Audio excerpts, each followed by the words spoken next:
All righty, guys. Thank you all for being with me. I had some stuff to take care of, but we're lucky enough to have Mr. Dan Ster here with us today. I'm going to go ahead and pass it on to him and let him tell his story and get it going today. Thank you, Mr. Dan, for joining us. Here he is. Okay, yeah. I joined in '69 after I got 2 years of school, college, and I said that was about it. I did everything to avoid statistics and math, so everything I could. I went back eventually, but my friend Gary Cuttriff, who was an SF medic, he died about 3 years ago, but he and I joined early July out of Indianapolis. It would have been in July '69, I guess. No, sorry, July '67. That was it. We got out in '70. But went through training. It was basic demolition, intel analyst training, all that. I mean, it was the guys in the engineering section, the demo section. That's the ones that basically we hung on with. But when we called DC to get in, when we were in Fort Holabird for the intel school, we called what's her name in the Pentagon group, huh? Miss A. Yeah, to get into one, to go over to Vietnam, and two, to get into one of the CCs. But she got us there. I mean, it was amazing what she did. And of course, we didn't know what we were doing. We were basically too young to figure that one out. But once you got there, you figured it out real quick. But when I landed in Vietnam, I basically, a bunch of the other units that are out there, like 4th Division and all these others, were trying to pick up all the SF guys. They were trying to squirrel them away and say, oh, you got to come with us and that type of stuff. But there was one old sergeant there that basically honchoed us out and got us up to Nha Trang, where we volunteered. There was Dave Paul, Phil Strout, Wyprick. There was about 10 of us that were volunteered for a mission down in Nui Koto, down the south part, taking one of the mountains down there. And there was 10 to 12 of us, I think, that went down there. And we were assigned to B-55 to take this hill, this Seven Sisters Mountains that we're crossing from Cambodia into South Vietnam. And Phil Strout and I were on the flamethrower team. There were 2 flamethrower teams and 4 106 gun teams and whatever it was. So the flamethrower teams, we went in and we were there about 12 days and then we left and that was it. But it was a lot of action. We all got our CIB out of that because it was like 12 to 15 days and constant fire, sniper fire, a whole bunch of other stuff that went on there. And it was a big cave complex. And so Phil Strout and I, were, as flamethrowers, were also the tunnel rats, but these weren't little tunnels. They were big tunnels. And we would go in there and blast away with the flamethrower and then follow it in. And the last day, or 2 days before the last day, we went into one that was a hospital. There was a bunch of dead guys in there, a bunch of dead NVA that were in hospital beds. And so that kind of spooked us out. We tried to flamethrow our way into it and the damn thing didn't work, but that was another story. And anyway, we got rid of that. And that was our first 2 weeks in Vietnam, 3 weeks. We had 2 weeks of training on the flamethrower and then off we went into Nui Koto. Now the side story to that, and I don't know how true it is, we had a medic called David King, African-American guy, really nice medic. And we all had a rule that, you know, if you were medevac, then you apply for the Purple Heart. If you didn't get medevac, you kept your mouth shut. So we were sitting, Dave King, myself, and Phil Strout were all sitting below a rock ledge, and we wanted to pop smoke because they were going to come in with some fast movers. And so I put up the smoke, and just as I did, the sniper shot it out, grazed my arm, but anyway, hit the smoke and all this kind of stuff. So it's all around us. So now we're in red smoke. and telling on the radio saying, don't hit the red smoke, don't hit the red smoke.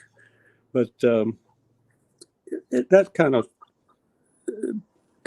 woke us up to what war was like, because King told us later, and I don't know how true it is, but he said that the B force that was down near Nui Koto, and I can't remember the name of the town, there was a B team down there, and they tried to take the hill, and they didn't take the hill because they lost too many.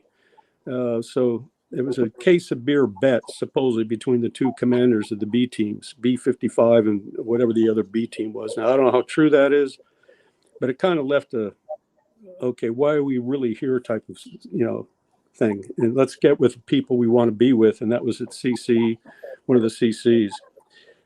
We went back and after that mission was over, they gave us what we wanted. And a lot of Strout went to CCS. He was killed down there.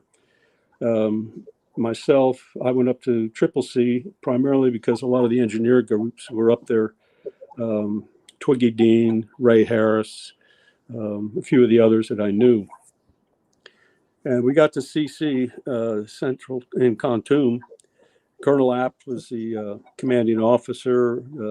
Sergeant Doney was the key team RT leader, recon leader. And we were assigned, as we got off the Jeep, we were picked up and played in Kontum. We flew into Kontum on a C-130.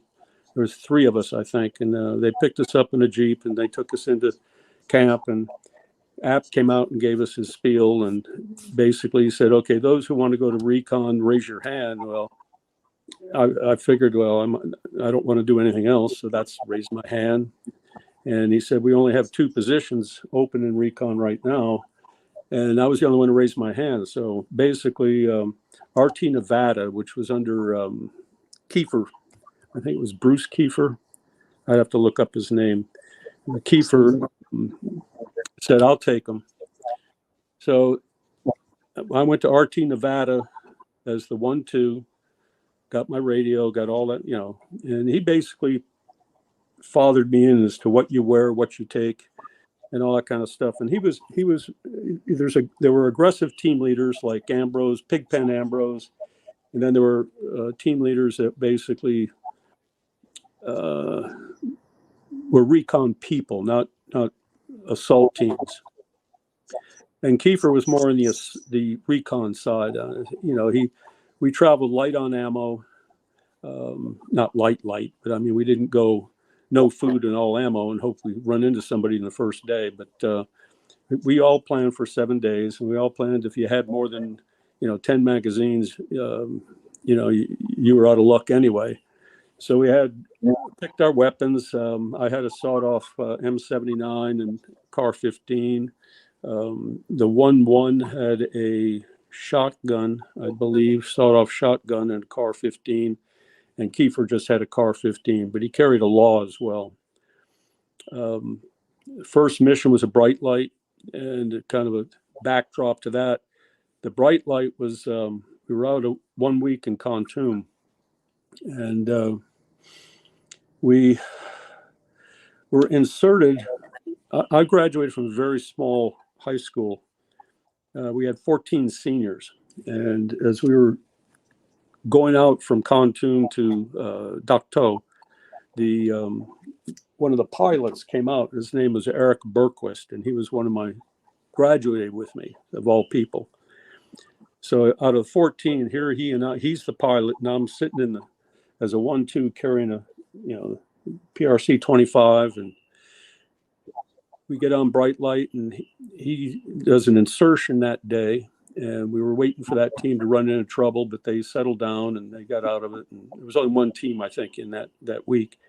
And Berquist, it was raining. It was during the rainy season. Berquist was going back to Kontum. All the other slicks and Cobras, they all followed the road back. But Berquist thought he'd use instrument flying, and he ran into the mountain and died. That was our first bright light, was to go get him.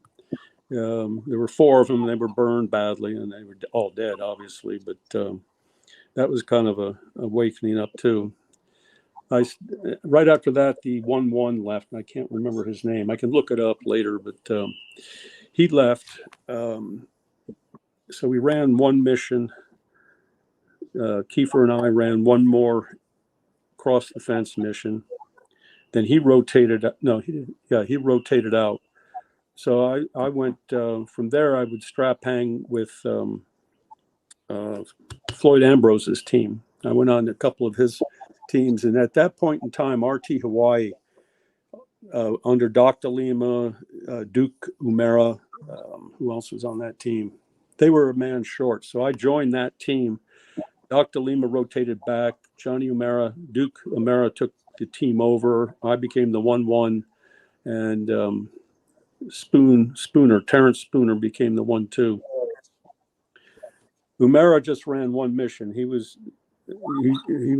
had it, and he had run several missions, and he decided that was it. And under apt, when you decide that's it, there's no questions, there's no bad feelings or anything. He puts you in a job. What do you want to do? Where do you want to go? If you want to stay here, do you want to rotate? What do you want to do? And I forgot what Johnny did, but I think he went over to run the club for a period of time. I might be wrong on that, but anyway, then he rotated back. So I had RT Hawaii, and that would have been just about, let's see, I got there in February, March, April, May. It would have been just about June. Howard was, Sergeant Howard at that time was off, not running anymore because he was in for the CMH, and that really upset him. He was, I remember him, he was like an angry man because he couldn't do anything. He said, just walking around the goddamn camp, and what do I do? What do I do? But, the rules were the rules. You put in for CMH and you don't go in the field anymore, for a while anyway. But under RT Hawaii, that would have been June through December. I think December, I ran that team. I think we had about 15 missions. We ran 3 in December of '69. I do know that. We were landed, lasted 2 days, got shot out, went to Juliet 9, lasted less than 24 hours. Didn't lose anybody. Came out on strings twice. We're in there for New Year's Eve. And one of the missions we ran, it's kind of funny, it's when we landed on the moon, when Armstrong was up on the moon, and we were trying to explain to our yards, in our little RON, that look at the moon. It was a full moon that night, and we have a man up there, and of course they didn't understand that at all. There was no way they were ever going to understand it. But anyway, so I ran about 15 with Hawaii. At that point in time, they're reorganizing Delaware. I was getting short. I had about 3 months. I extended till June of '70, so I extended 4 months. So that would have been probably around January, February. They were rebuilding RT Delaware, and a new 1-0 came in for. I left Hawaii voluntarily to take over and rebuild RT Delaware, and because at that point in time, Spooner had rotated back. Hoffman was there. Hoffman, I think, took over as 1-0. And then I went to Delaware to rebuild Delaware. And Jimmy Shorten, or Jimmy Jones then, now Jimmy Shorten, was the 1-1. And he was a good field guy. I ran maybe 2 with him, 2 or 3. And I basically said, that's it. I had 2 months left, and I think I had a total about 18 or 19 inserts. And, I think every time you go on an insert, you're scared to death. You want to throw up. Once you get on the ground, that's gone. But getting there is just the hard part. Once you get on the chopper, that's it. And I don't know if all the other guys felt that way, but some didn't. Those who ultra aggressive guys were fine. But, it was just tough. Inserts were the toughest for me. Running exfils, running from dogs, all that kind of stuff. That was not you just instincts took over, training took over, and away you went. But we learned to carry CS powder, learned to carry, other things to detract dogs, and we tested things. That was one other thing that we were always. Saigon would always come in and say, "Here, we got these things for you to test." And one was a mini grenade. Well, they were a little bit bigger than a golf ball. And so we took a few of them out. Now, some of the guys liked them, but we were in what I call Shitsville one time, and we're running. So here we are throwing these grenades, and they're hitting these great big palm branches, and they're falling back on us. I'm thinking, I need something heavier than this. So we stopped the mini grenades. That was lesson 1. Lesson 2, Donnie was always an advocate of not putting out claymore mines at night in the RON. Because he said, if you ever get hit at night and you can't blow them, that means the enemy's got them if something goes wrong. Well, one time I was with Spooner. Clarence Long was a strap hanger. He was the medic, and he came with us one time.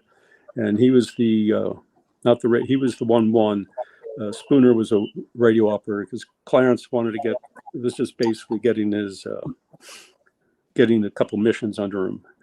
And we called him Boxy Long, but we RON'd, we did our button hook, and we did another button hook, and we ended up strapped next to, in a ravine, strapped onto some trees. And anyway, about 4 a.m, we heard a whole bunch of stuff. Now we had the claymores out, and they came right up to us, and we blew the claymores, and we got out of there. Spooner got hurt. I think he busted his knee up. We lost all the backpacks except for the radio and myself, but we blew them, and we could hear them about 45 minutes before they actually hit us. And if we didn't have those damn claymores out, we would have moved.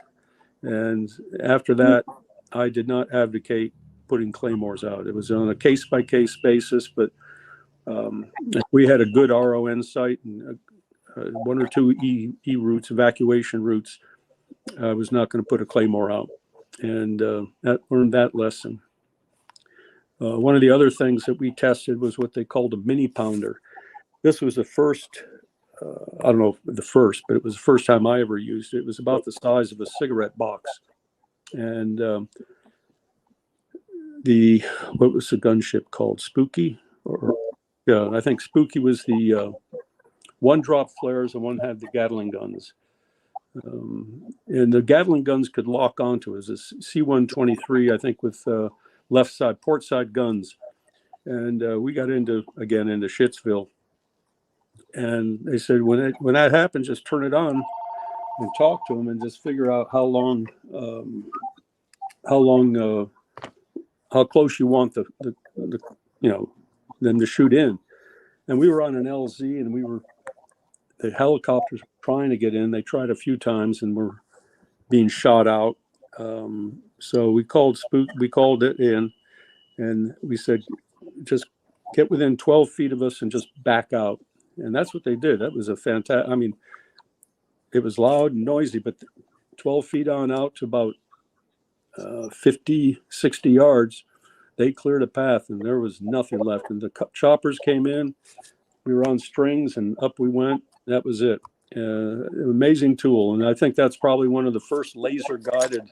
I think they were testing. I don't know how many teams had that. But after that mission, I was called down to Saigon to brief them on that mission and how effective this device was.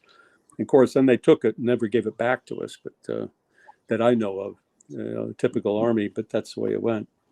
Let's see. We did 2 inserts from Thailand, NKP on Jolly Greens,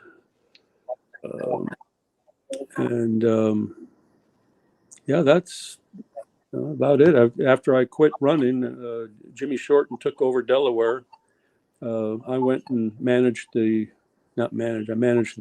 counted the alcohol consumption every night for 3 weeks or 4 weeks, and I rotated home. And that's just about it. Went back to college. Went to Indiana University, got spit on the first day, and I almost killed somebody, but that's another story. Never wore my anything again that, while in college anyway, that indicated I'd been in the military. And, you know, times change. So that's a short and dirty version. Alrighty, we've got a few questions, but I know one that I've already been asked. The majority of the teams that you ran with, they were Montagnards, correct? You didn't run with many Camboats, did you? Or all the missions on all the teams had we had yards. I think mine were Rade, and we did run one All-American mission. I forgot what the name of it. Plaster knows the name of it. I think it was Ashtray. No, it wasn't Ashtray. Ashtray. Yes, sir. Ashtray 1. Yeah, we were trying to capture a prisoner, and Colonel Major Jacks. So we had about 10, 15. Hartwig ran one team, Jacks ran the other team. I was a point man on Jack's team. And I'm just trying to think. We got to the road and got into a staring down contest with a couple NVA. And of course, we didn't move, but basically, they didn't see us, we think, because they didn't come after us. We retreated back after that staring down contest. And then Hartwig's team got the truck. We got a truck. I killed the driver because they were coming after us. So we didn't want to have,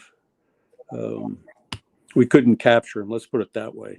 And Hartwig's team couldn't capture it either. So during that training session for that mission, one of the goals was to see how close you could get to a claymore without it hurting you. So you'd on the side.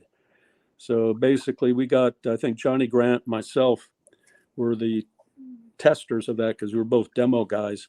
And you could get, if you laid down low on the side of a claymore, you could get within 4 feet of it and not be hurt. Now your ears were ringing a little bit, but you didn't want to be behind it. You didn't want to be in front of it. So you kind of dig a little depression, put the claymore up and just sit there, and then you blow it. So we were trying to blow tires off vehicles. So as the claymore really had to be close to the road, and you had to know exactly where the tire was. So we got up there and basically had the claymore, and we were each 4 feet on either side of it. And when the truck came, we blew it, but then all the other guys came running down, so we didn't have much time to do anything except retreat. But Hartwig's team tried. I thought they had the driver, but I think they had to kill him as well eventually, or shoot him. Let's put it that way. Not kill him, shoot him. But that was that mission. That was the only mission that was no yards, just All-American. Boy, that's I don't know what team that would be, but that's your basic yard loadout team right there, Peter Rock. Yeah. I'll have to look up and see what team this was. I had one question before I get into the viewers. I've always been curious. Is that y'all's rifle cleaning solution right there, or that the yard has right here in the white can? What's that? In the white can, is that y'all's rifle cleaning solution, or I've always been curious. It's probably spray paint, probably dark paint to spray on our uniforms. Camouflage, okay. That's what it looks like to me, but I see the can. Yeah, using Kiefer's philosophy, I learned a lot from him. You clean your gun, your rifle. And then you put it back together again. You tape the muzzle. Don't bother doing that again, because chances you put it wrong together. You test fire it just before you get on the chopper for insert. Tape the muzzle again, and that's it. You don't want to tear it down too many times. I see how much artillery was used before and during your assault. On Nui Koto, it was mainly the 106 guns went off for about 3 hours or 4 hours before we did the assault. And then they stopped, primarily because we were on the mountain. and in and out of caves, so they never knew where we were. The guns didn't know where we were. And then we had fast movers. We had Captain Strom, I think, was in charge of B-55. My platoon was a Sergeant Talley. And, you never could mark your sight with smoke when they brought in the fast movers. But the 106s basically stayed off to the side. A little bit more about your training course with the flamethrower. They brought in a retired World War II guy. Unfortunately, he was shot there, and he had to be, I want to say, 70 years old. And these were World War II flamethrowers we had with the old cartridge, our old cartridge, and he took us out, I'd say, for about a week, how to clean it, how to fill it. It was just filled with gasoline and soap suds and stuff like that. I mean, we had to make our own napalm basically because, no one was using these things anymore. They might be now, but back then they didn't use them. So the training was about a week long under this guy. And like I said, the sniper got him. He was actually the guy who would repair all the flamethrowers. He knew these things inside and out, even though he was like 65, 70 years old. And the nicest guy, calm, slow talking, Southern boy. And there were four of us, and we would change packs every once in a while. One would carry the flamethrower for a period of time, and one would carry the Car 15, then with B-55 was an M16. You carry the M16, and then you throw protection for him because he couldn't get his gun. Obviously, he had carried 45, and that was it, and the flamethrower. So every half hour we change it because it was about an 80-pound pack. And as you're humping up and down big boulders and stuff like that, it gets tiresome after a while. But it was interesting mission. It really was. I've got that photo you shared with me of you and Mr. Phil Strout, and Yeah. I'm going to end up sharing that. But there was, if I'm not mistaken, another tidbit that I'm sure folks would find interesting. Wasn't your code name, so to speak, the taken from the code name for the flamethrowers while you were with the Mike Corps? Yeah, the flamethrowers code name was Dixie Budget. And then, of course, when I get to Kontum, they said, "What's your call sign going to be?" And I said, "Well, I could have picked anything. I just said Dixie." So that was my call sign, Dixie. How many smallest amount of men you ever went with? We took, the largest team I ever went with was 8. The smallest was 3. And it would all depend on the mission and how hot it was going to be. 3, I would go with 2 Americans and 1 yard as a point man. And that was in and out, plant a few things, in and out type of thing. But if you were going into like Juliet 9, you wanted to go in heavy. And there was Oscar 9, I think, was a bad place as well. And whenever you got those drawn, you say, "Oh shit, here we go." So you load up on the manpower, not necessarily the number of weapons, because you want people to travel light and you want to get so you can move. But it just depends on the smallest was 3, and I only did that once. Every once in a while, I remember that we had to get a strap hanger from Saigon would come up. And I remember this one time, Apt, a strap hanger came in, and Apt called me in, and he said, "We got this captain so-and-so, whatever his name was. He wants to go out with you guys. I'm going to give you a quiet area, but he wants, you got to stay out there 4 days so he can get his CIB and all that." It was really a shit show. So I told the captain, I said, "You're going to carry the radio." He said, "No, I'm not carrying the radio." I said, "Yeah, you're carrying the radio." He said, "No, I'll be your 1-1. I said, "No, you're not." So we went to Apt, and Apt says, "Captain, if you want to go on this mission, you'll carry the radio. If you don't, get on the plane and get the hell out of my command." Well, he carried the radio. He wasn't a happy camper, but screw him. So we lasted 4 days, and then the 5th day, I mean, we came out after 7 days. That's the longest I ever stayed, was 7 days. I mean, it's miserable. The shortest was a couple hours, the longest was 7 days, and the average was probably about 4 to 5 days. Any funny stories from the club you can share? We had a German Shepherd, Mojo. I don't know who owned Mojo. Yeah, maybe you do, but I don't know. But Mojo was kind of a horny little dog, big shepherd, and there was always 1 or 2 guys who would just help that dog relieve himself. And you just kind of shake your head thinking, good God. And then one of the guys owned a boa constrictor, and primarily to get rid of the rats in his hooch. So he was in our line of hooches. We had about 6 hooches, I think.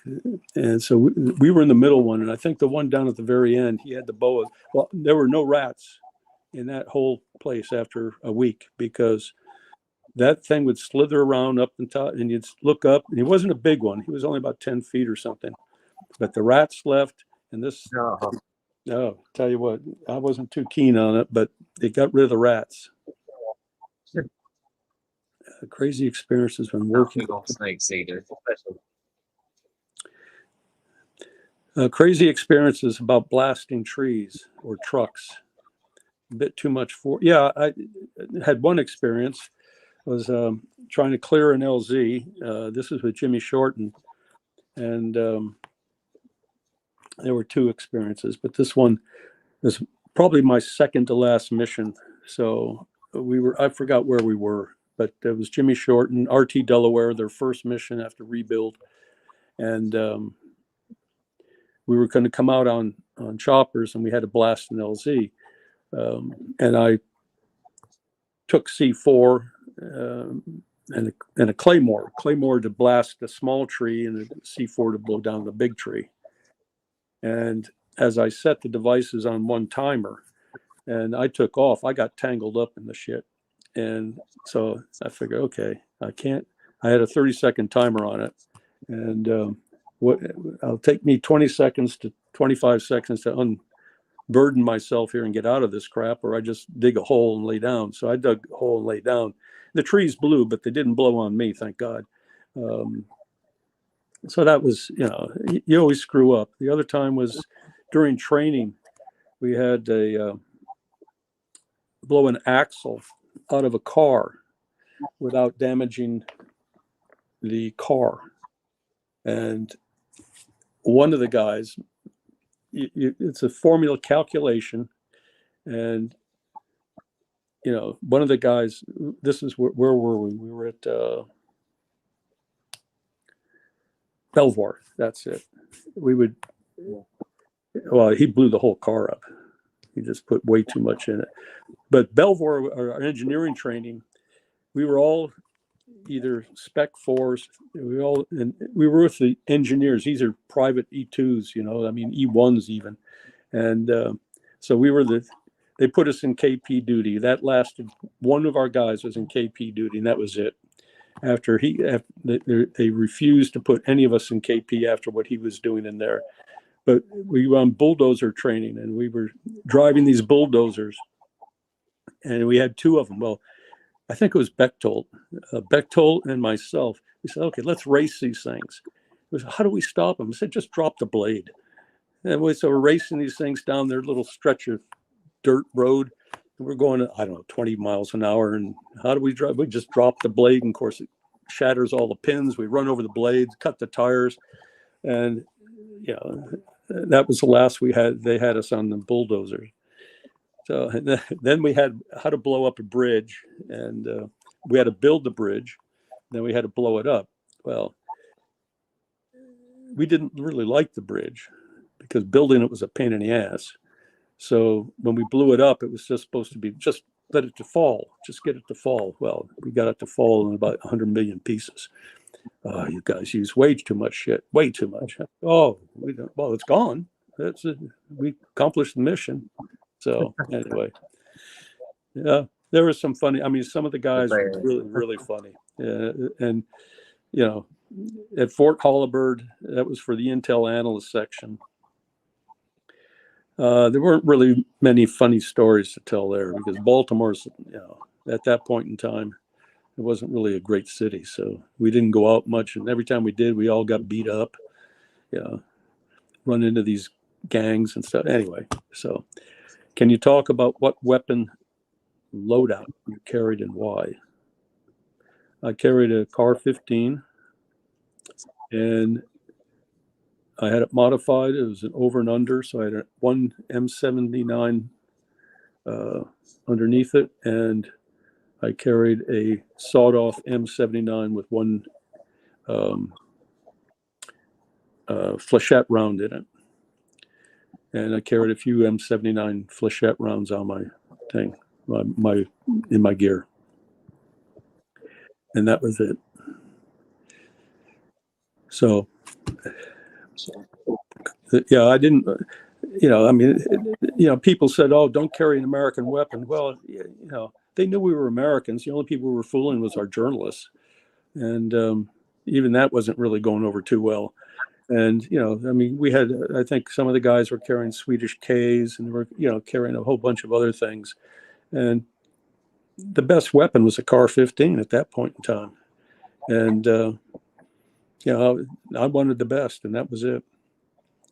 Ever in a situation which you were required to escape and evade either with your team or by yourself?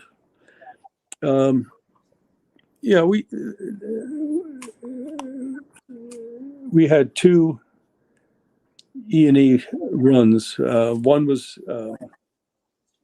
I forgot that it might have been Oscar 9 or Juliet 9, one of the bad ones, and we had a walk off Leghorn too. That was another one that was kind of funny.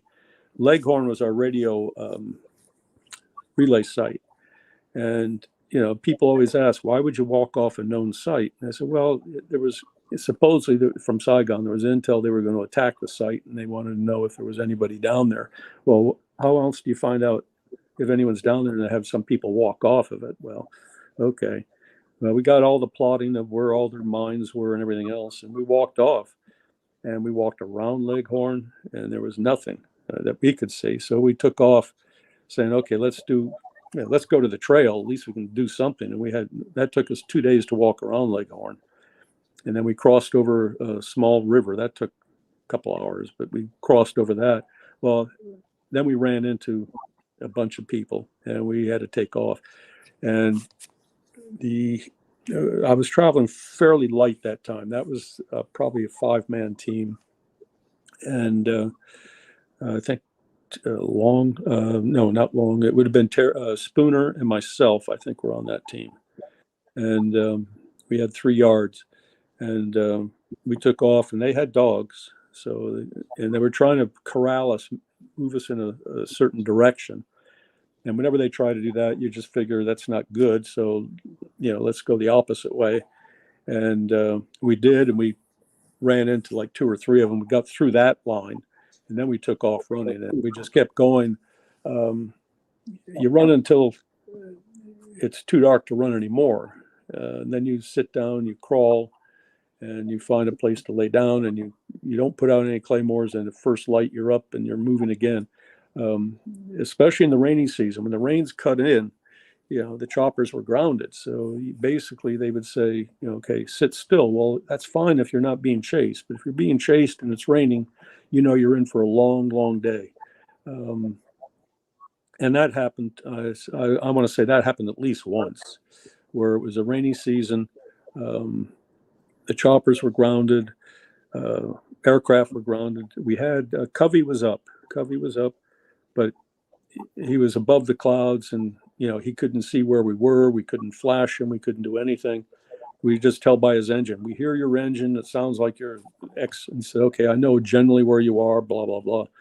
But during the rainy season, it was always dicey going out, and inevitably, you would run into somebody just before the rain started, and then you'd start taking off. And then they'd say, okay, choppers are grounded, keep running. So, okay, that's all you can do. But their instinct kicks in, and the yards, for the most part, knew what they were doing. They didn't like a lot of the things I did, but they had a choice of getting paid and doing what I wanted to do, or not getting paid and leaving. I had to fire a couple of them because they said no. They were just, I'm not going there. I said, well, you're either going there or you're not going to go there. If you're not going to go there, you're not coming again. And well, I won't go to Juliet 9. I said, okay, bye. And that was it. How many fill-ins do you think you guys faced across the fence? I imagine you mean strap hangering. The numbers of NVA seems. I think it means foreign soldiers. How many what? I think he means foreign soldiers other than NVA, i.e. Okay. Cubans, Chinese, East German. I saw Chinese once. That's it. I never saw a white guy. I never saw. There could have been Lao, and there could have been Cambodians in there, but for the most part, they were either NVA. I would say they were 99% were NVA. I never saw. They could have been Lao. I mean, we were running in Laos, so that, I mean, you had to figure, and we were running in Cambodia, so you had to figure they recruited some of them to do some of their shit work, whether that was digging trenches or something. But the guys that were basically walking around, we did run into villagers that were what do you call spotters. They would recruit spotters in the villages. So if you flew into, let's say, Laos, and you're a tracker, you'd find a tracker on you. Now, he was most likely a villager, and he would track where you were going, and then he relays back to where you are, and then they send out the team. So the trackers would have been local villagers for the most part. So did you ever see any of your yards after the war? No, I never did.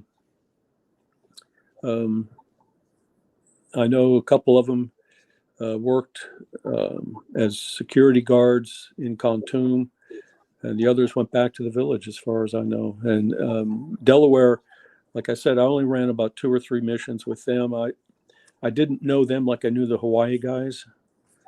And the Hawaii guys, I think, continue with Hawaii. And they probably, Hawaii got hit several times. I mean, Hawaii,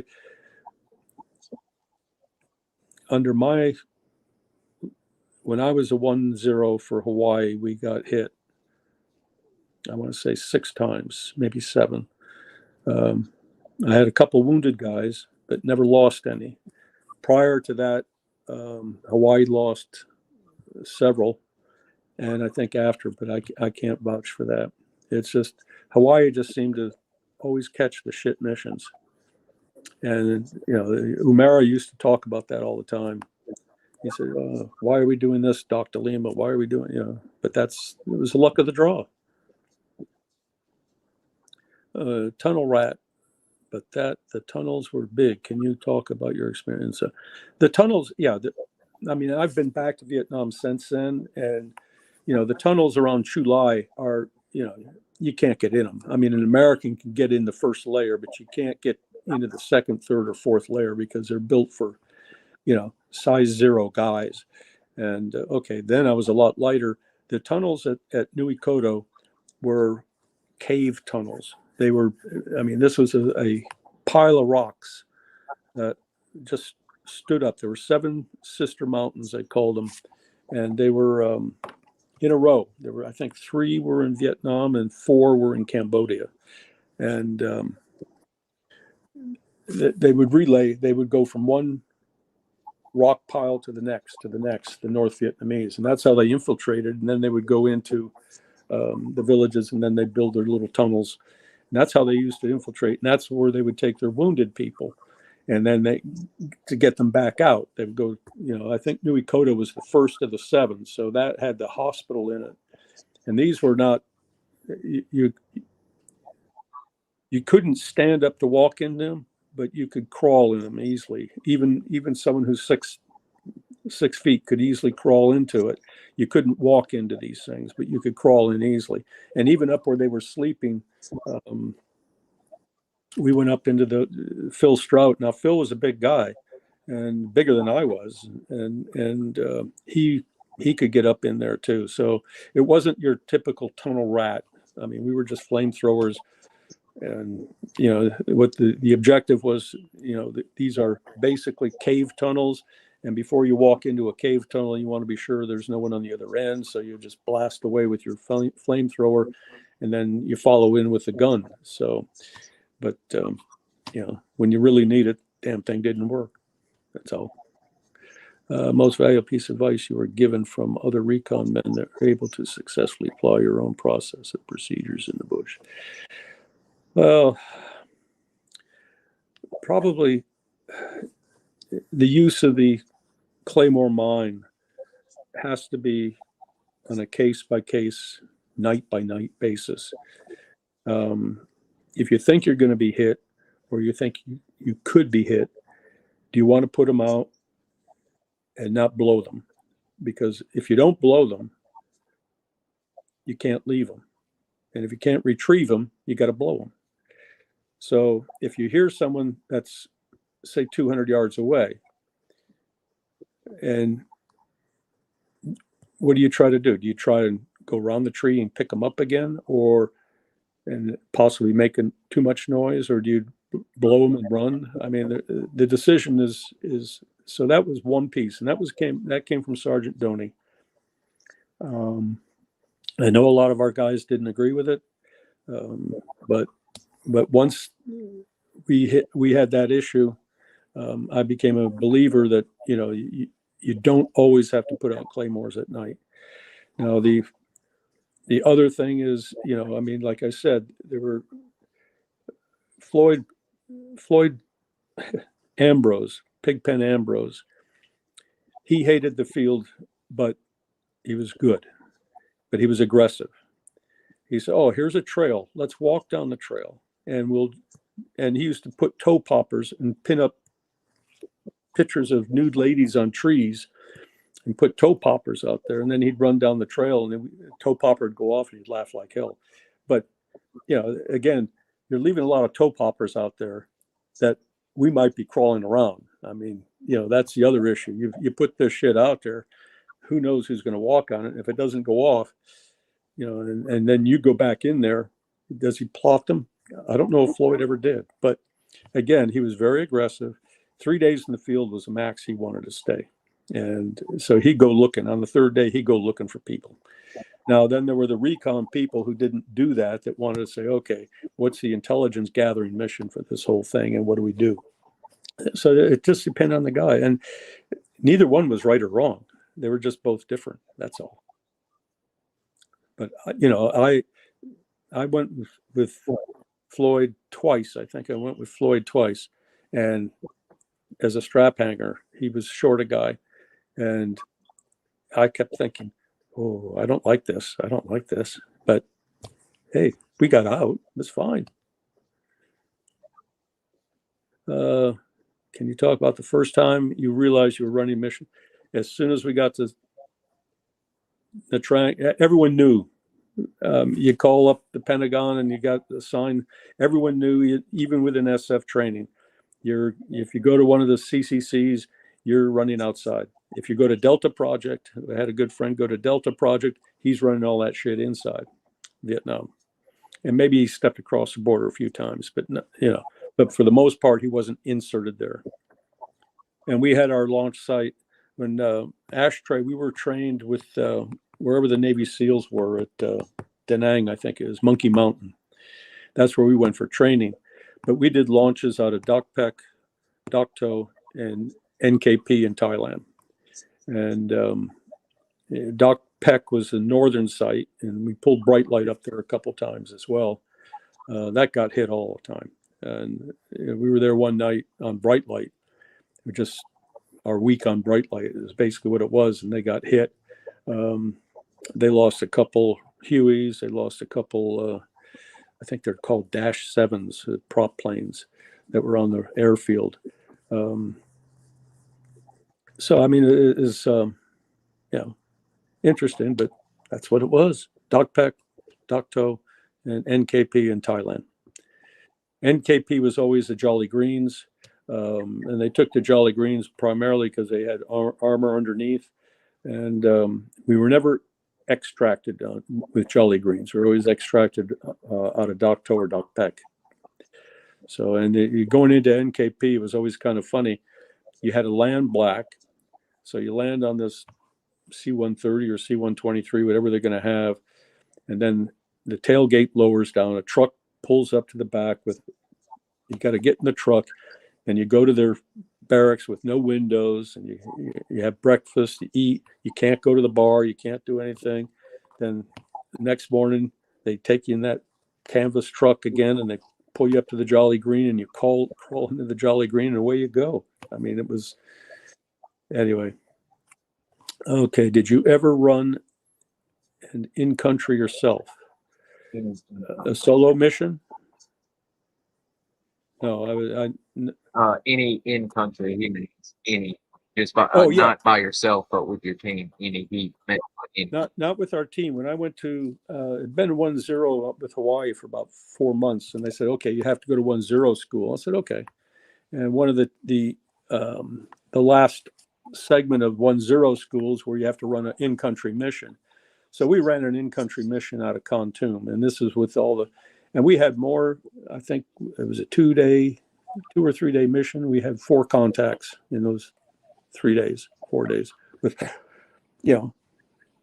who they were. Obviously they weren't NVA, they were Viet Cong, but we were up in the mountains behind Dak To, I think it was, or between Pleiku and between Kontum. There were some reports of Viet Cong, and we went up there for 2 or 3 days, and we had 3 firefights in 3 days. So, but that was the only time I ran in country, other than the Nui Koto operation. Were you ever involved in a hot insert where you were being fired on before?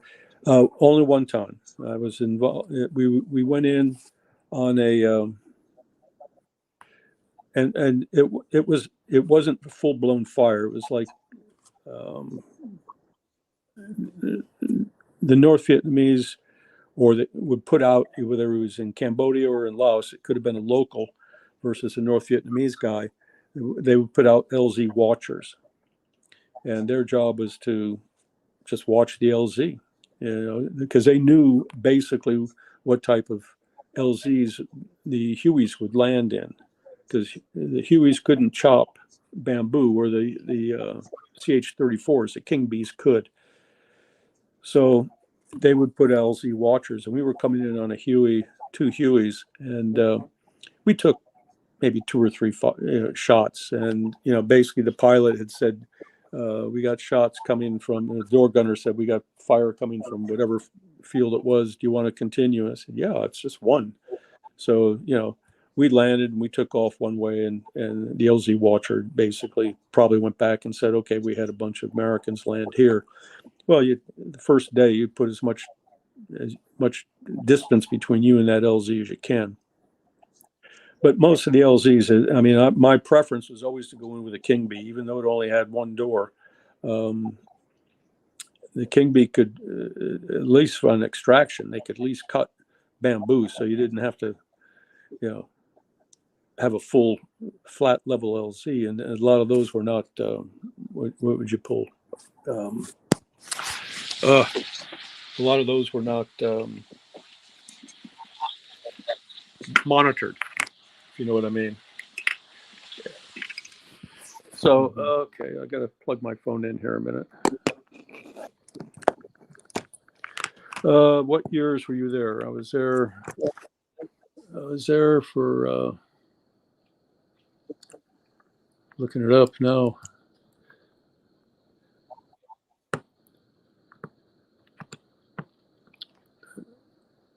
I was there 1 year, 4 months. So I had to get there in February of February of 69. I left in June of 70.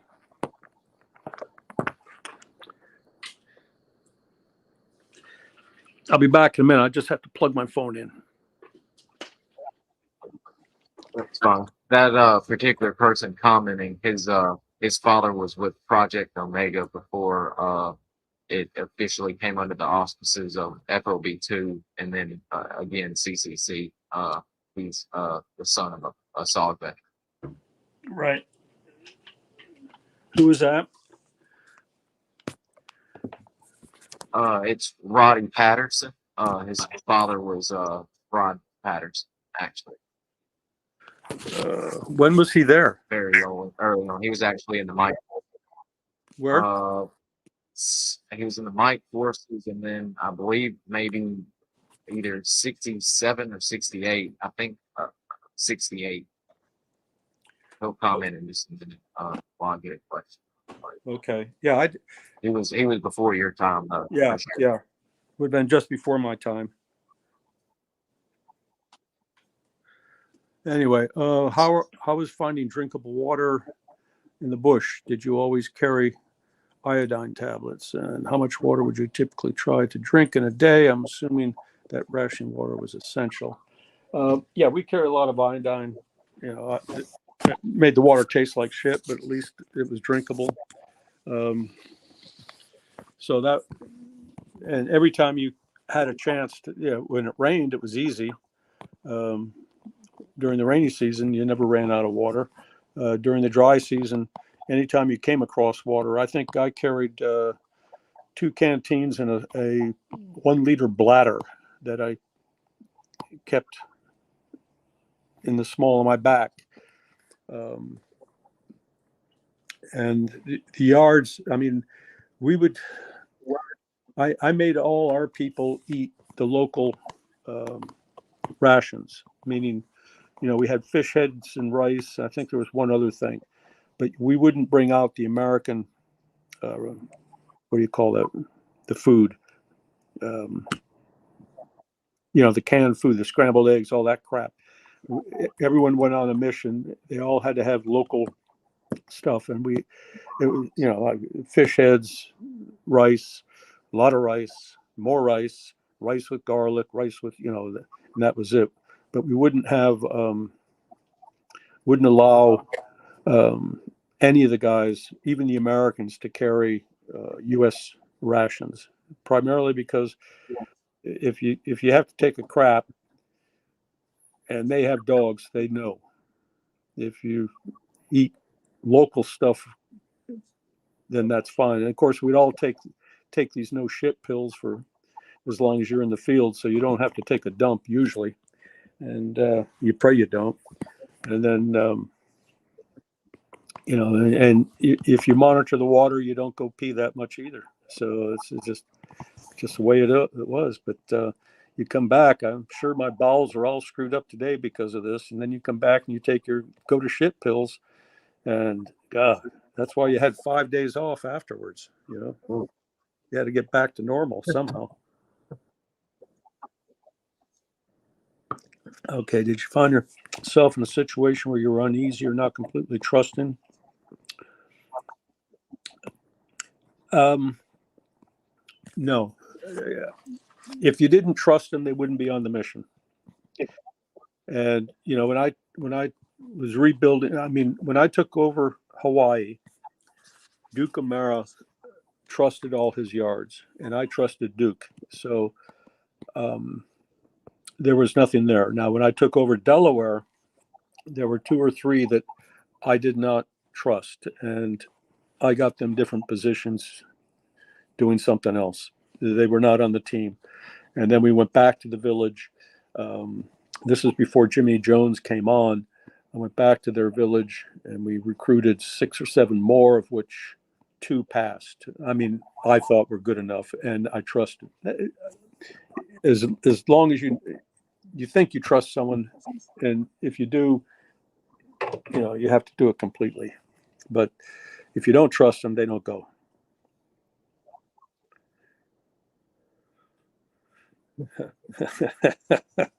Yeah, Yeah, that's true. Mr. Dan can attest. I've asked this question. I asked him, as a matter of fact. I always ask these guys this as well. I'm like, how do y'all keep from going to the bathroom out there? Well, we had pills. Why?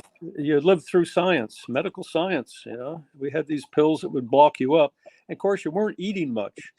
You know, the morning of extraction. I mean, the night before you go out and you go to the bar and all that kind of stuff. And you know, the night of extraction or the morning of extraction insert. I mean, you wouldn't eat a whole bunch because you didn't feel like eating a bunch. And you know, you'd have your. Let's see, I carried 3 of the indigenous meal packets of rice, one with garlic, one with fish heads, and 2 with garlic, 1 with fish heads. And that's what I ate for 6 days. So there's not a bunch in there to go poop, you know. And the water, you're hot and sweaty and you're rationing the water, so you're not going to go pee a whole bunch either, unless you drink a whole bunch of water just while you're filling up, and which most of us did. You kind of do that, but yeah, that's yeah, that's not things a lot of people talk about. But you know, if you did have to go, and some of the yards had to go, I mean, you know, they didn't follow our regime, but some of the yards had to go. And you dig a very deep hole, and of course, they were always eating local food. So if a dog came by, you know, who knows? Did you ever have an idea that SOG had, yes, yeah, we did. We thought for sure that there was 1 or 2 in Kontum. I believe after I left, I think they arrested 1 or 2. I haven't heard much about it since then, but that's why the All-American mission was briefed only to the Americans that were selected for the team, and that our training was done off-site. We moved everything out, and it was always a concern, you know, and sometimes, like, you always wonder, why was Juliet 9 or Oscar 9 always hot all the time? And obviously there were people there, but you know, sometimes people would be shot out before they even landed. So the one time I went into Juliet 9, I did not land in Juliet 9. I landed about 6 Ks away, and it took me 3 days to get into Juliet 9. And we lasted, that's a 7-day mission. We lasted 3 days there. But I never told our yards where we were going or what LZ we were going in on. Never. The 1-1 would know, and the 1-2 would know. And during the briefing at the talk with Donnie, we never even gave the real LZs that we were going into. We said, okay, here's our mission, Juliet 9, and we've picked this LZ and this LC, and they were always the same LZs. You know, we weren't going into those LZs, but that's what we would brief, so that if anyone spilled the beans to a yard or to someone else, that, you know, basically that would. So that's one way we got around things. And Donnie even basically said, don't tell us your LZ until the morning of. The pilots have to know it. Covey has to know it. But don't tell anyone else. Now, the insert LZ, those 2 had to know. And the emergency exfil, only Donnie knew, as far as I know. And Jax and another major would know what the exfil LZs were, and we would never tell the yards. From other units or commanders, many people. No, I never did any. I was never good enough to steal anything from our own people.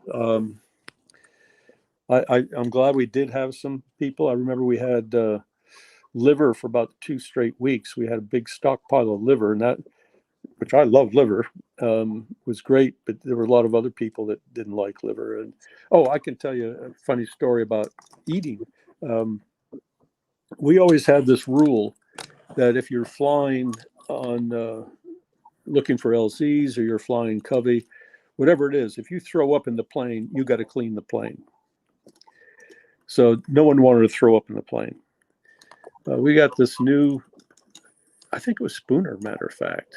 He just came in, and we said, okay, you're going to go up today, and you're going to go LZ hunting over a certain plane. And who's going to go in one of the bird dogs? And these bird dogs, Fat Spaff would take these up about 5,000-6,000 feet, cut the engine, and twirl down, and then cut the engine on, and then you take your pictures. So we said, you know, you're going to be going all day, eat all your stuff, eat a bunch of stuff, because you're not going to eat again today. Yeah, he got in the plane, and he came back. He did not throw up in the plane. He threw up in his shirt. He had his, it was just full. So he didn't have to clean the plane. And we thought that was a pretty funny joke on him. But yeah, the Pleiku pilots, they were pretty adamant. If you puke in my plane, you clean it up.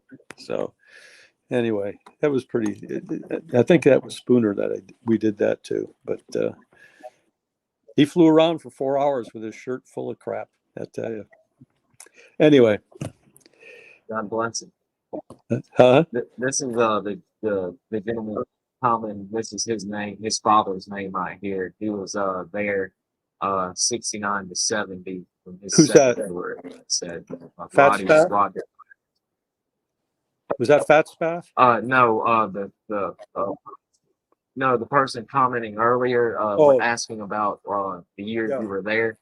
His father was there on his second tour, and he was just seeing if you were happen to remember his name or 6970 come across that name. Well, if he was in a hatchet I mean, I knew more of the recon guys than I knew the hatchet guys. The hatchet guys or officers they were kind of separated. You know, the hatchet forces were based in the camp, obviously, and they were in the bar, but they all kind of, it was very tribal, really. You had the recon people, you had the hatchet people. And, yeah, every once in a while we would cross fertilize where you'd have a recon team go out with a hatchet force.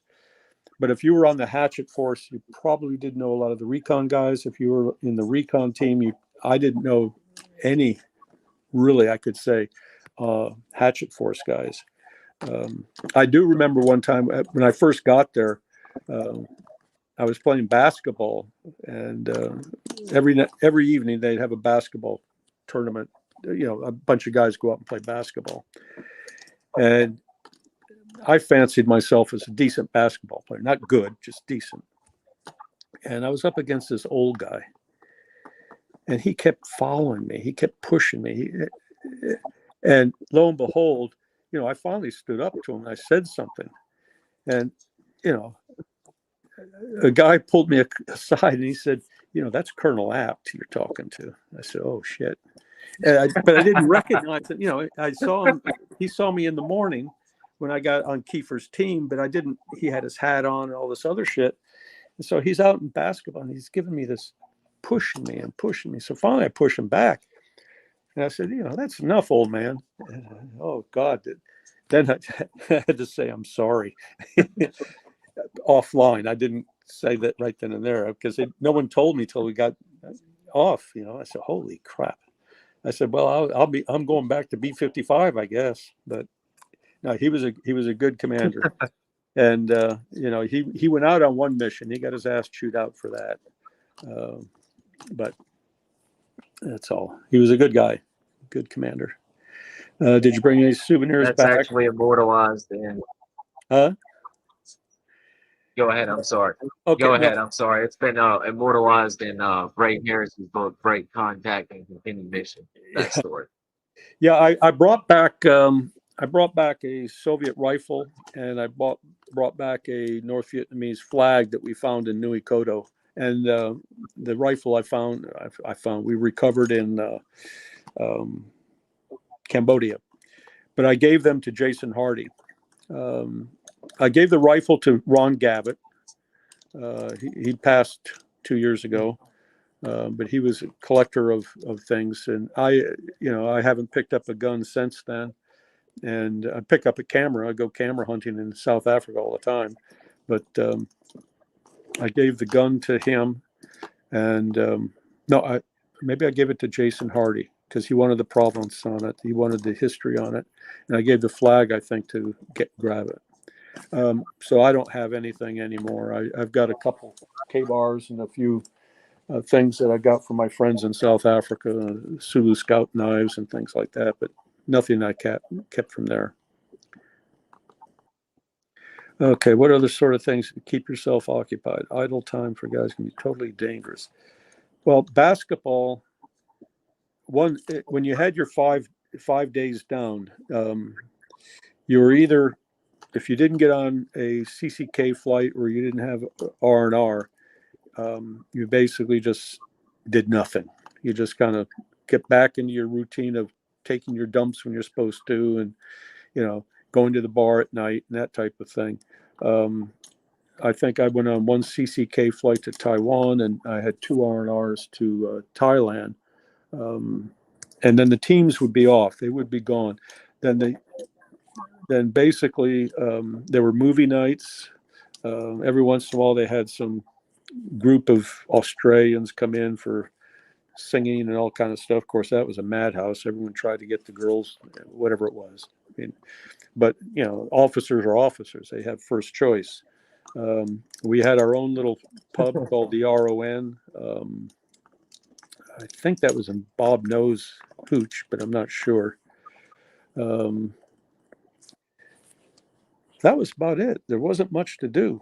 The next 5 days you were training. When 5 days stand down, 5 days training, then you're on call 5 days, or you go to on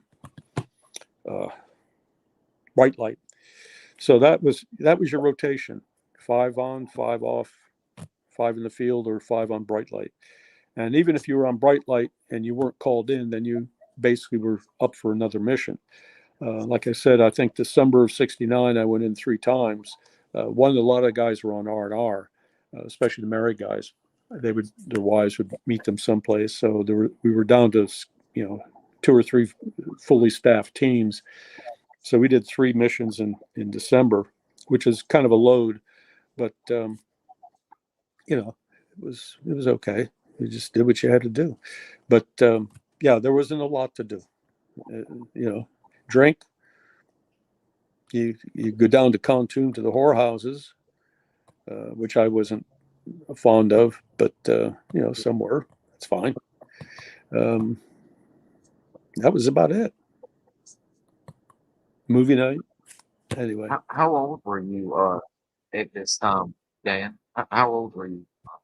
I was when I got there, I was 22. I was born in 47, so I got there in 69, February of 69, so it would have been just 22. I never chose not to run a mission. No, I never did. There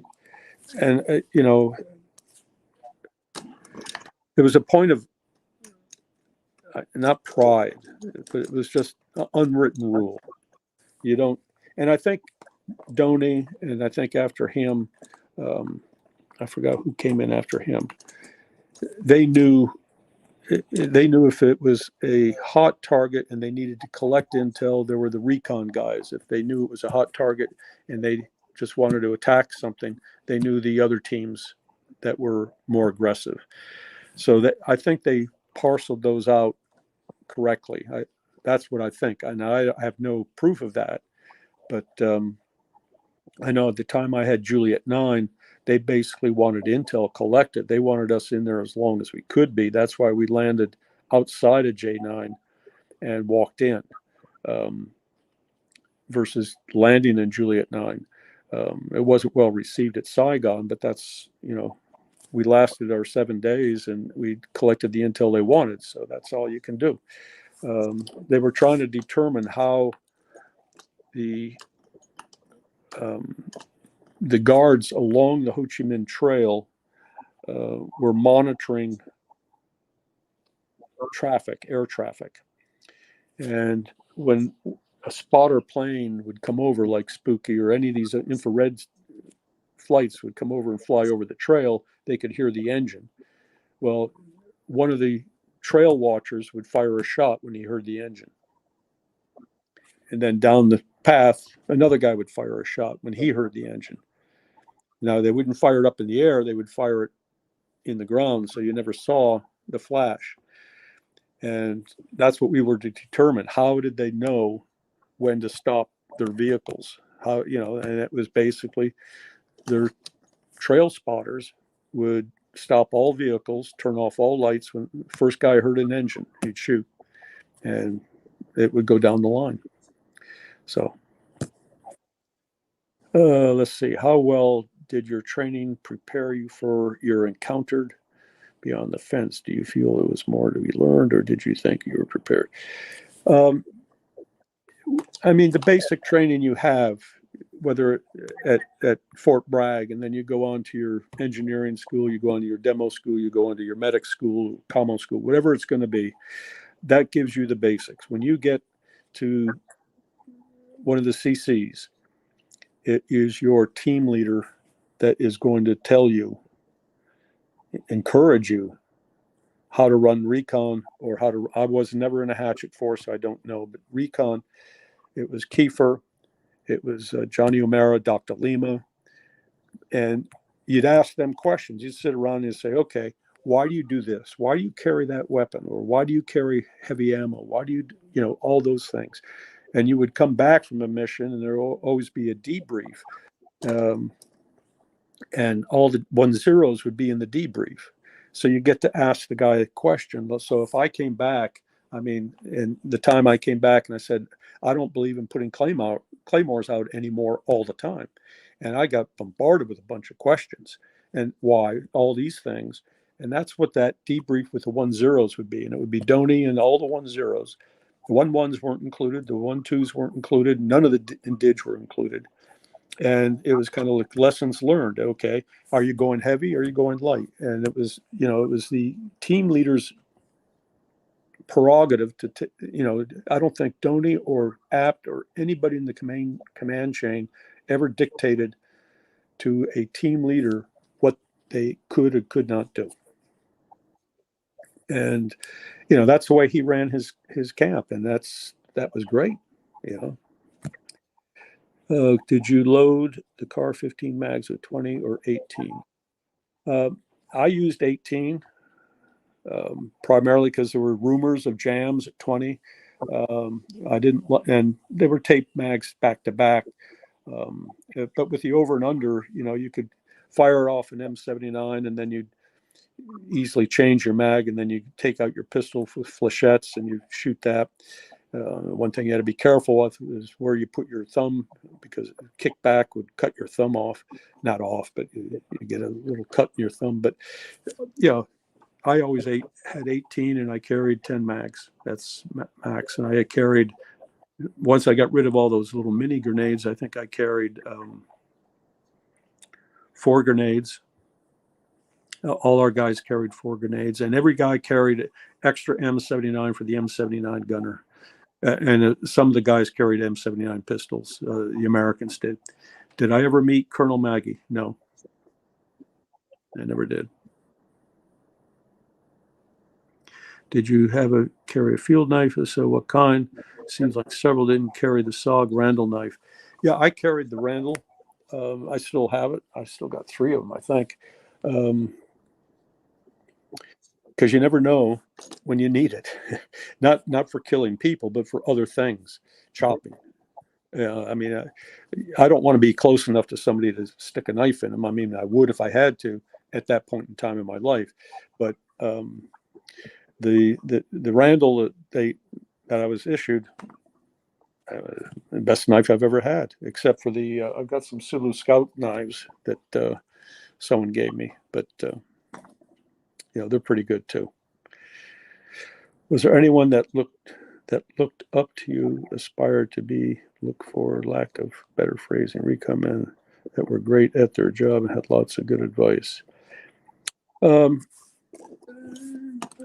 I looked up to Kiefer, who was my first 1-0. I looked up to him. Willie McLeod was very giving in advice. and Dr. Lima. Those were the three, and they passed everything on to Johnny Uemura, Duke Uemura. And, you know, if I had a question, like when I became 1-0, I'd have a question on RT Hawaii, I'd go to Duke. And I'd ask him, right? DeLima had already rotated back. If I had another question on, you know, going into a field and I knew that McLeod had been in there, I'd go to him. I'd say, okay, what's your advice? You know, and they're free with advice. I mean, advice is always free and it's good. You know, now would I go to any of the more aggressive guys? If I was going, when I went to Juliet 9, I think St. Martin went into Juliet 9 one time. And I think I asked, and I don't know who his team leader was, but that's who I asked about it when I went in there. But they were more aggressive. And, you know, I'm not, I would avoid any conflict unless it was required. Let's put it that way. And then I'm ready for the fight, but my mission is not to engage the NVA on the Ho Chi Minh Trail. My mission is to plant something, count something, get somebody, whatever it is, you know. But it's not to engage them and get the hell out. So the biggest misconception or overlooked aspect of leading an RT. Misconception or overlooked aspect. The 1-0 is responsible for the mission, the success of the mission. You can micromanage it, which I never like to do. The 1-1 would take over the micromanagement as to who carried what was being done. My job was more or less what is the mission, how to complete the mission, and what's the best way to complete it. And I would do all the intel studies. I would read all the past reports.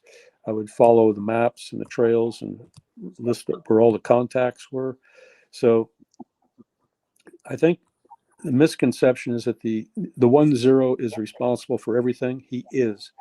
But if you don't delegate that responsibility to the 1-1, and the 1-2 has a certain responsibility as well. He's got to know the radio inside out. He's got all the call signs. He has to know where he is at all times. So you have to delegate, and you have to trust the people you delegate it to. A lot of people, I won't say a lot, some 1-0s had a hard time doing that. And that's all. I never did. I had Spooner, I had Jimmy Shorten, and, you know, they did what they had to do. I mean, the training was left to the 1-1 as far as I was concerned. Okay, I left the service in June of 70. When I rotated back, I rotated out in Seattle and went back to school and finished my last 2 years at college. And here I am, retired, fat, dumb, and happy in Myrtle Beach.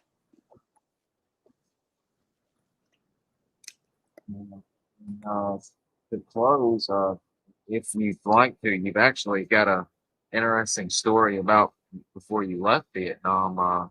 Did you do a little USAID work as well, or? Oh, that's when I got out and went back to school.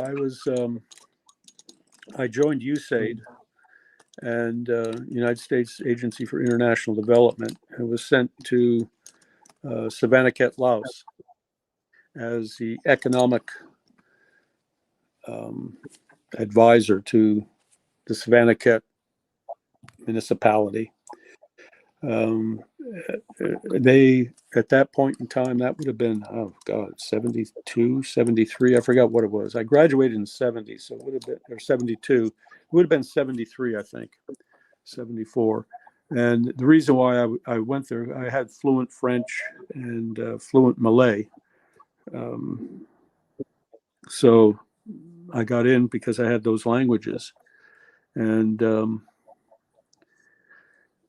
the city was overrun with the Pathet Lao, and it was myself, Sandy Stone, and Chuck Piercy. Three of us were put under house arrest for 9 days or something like that. And then finally released, and basically, that's when I left the USAID.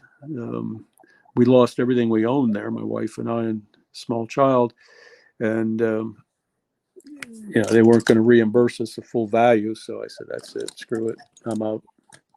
Anyway, but yeah, it was an interesting time too. That's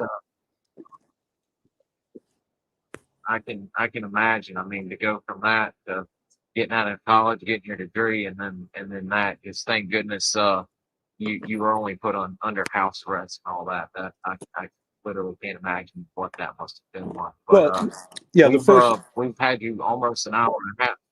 Okay. Oh, go ahead.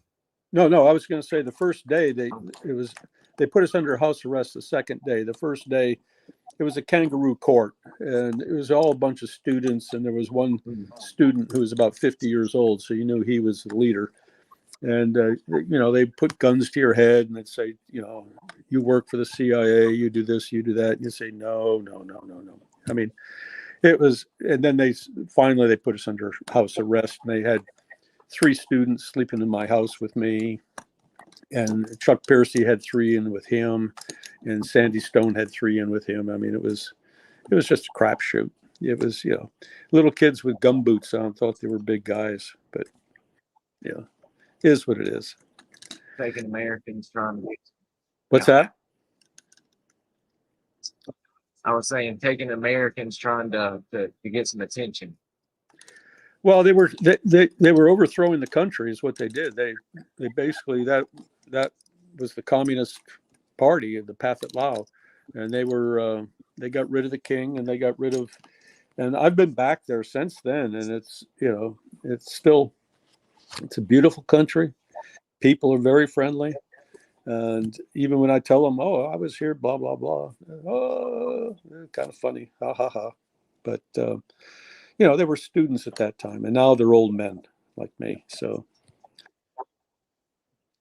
but anyway, that's all I know. Is there anything else? I was about to say, is there anything else you would like to say before we close out? It's been a great time having you. No, I can't think of anything. That's it. All righty. Well, guys.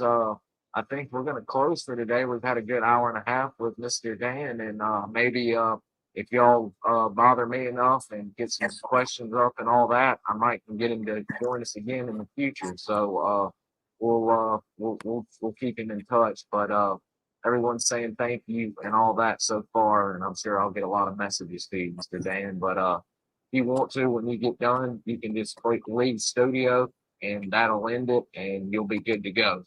All righty. Touch base with you here in a bit. Very good, bud. Take care of yourself. Thank you much, sir. Stay out of the storms. You too. See you later.